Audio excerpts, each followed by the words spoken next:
Yay!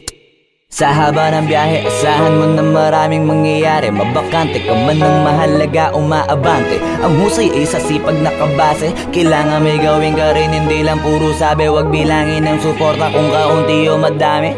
Tandaan walang nag-umpisa sa kalahati.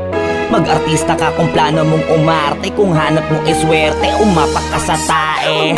Sinasabi ko lang yung mga bagay-bagay para di na bago pag natumba ka. Kasi pag papunta ka pa lang ay magdududa ka sa una. Kasi may resulta lang kapag nandun ka na. Pero pag nagbunga na bawal pa rin mapagod. Mahal ang pamasahe pag malayo ang inabot. Kaya sakto lang yung kita kahit ang laki ng sahod. Ang hirap na tuloy paniwala ang may tugatog. Wala kasing katapos ang usapang pahusayan ng usapan naman dito kung hanggang kailan mo kayang patunayan. Yung sulat mo kailangan mong kulayan. Pag di mo nagawa yan, nung ka dapat mong hinayang. Kasi sayang, di ko pinangarap makilala. Ginawa ko lang ng ginawa, paulit-ulit parang sirang plaka. Hindi ako nawalan ng gana, lalo akong naniwalang may ginhawa. Pag kinagat na kami ng masa, tama ang sabi sa hula, sa taas nakakalula. Pero pag nasa baba, kayo nasa taas ang gusto mo makuha. Karamihan sa guma, gamit ng salitang para sa kultura. Nakakaduda, kadalasan sila tong halata na gutom na sa bunga. Iba na ang panahon, di ka na dapat ganun. Kung wala ka makuha, huwag mo na silipin yung mga unang nagkaroon.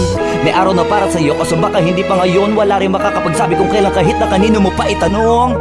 Nasa iyo lang ang sagot, talo inip tsaka talo bagot. Di madali pero baka ikaw na sunod na makakalusot. Walang masama kung uugaliin nating subok ng subok. Ang mahalaga iniisip bilang basta sugod ng sugod. At pag mong bantayan, pag di mo palayan, magiging umpisa yan ang bangayan.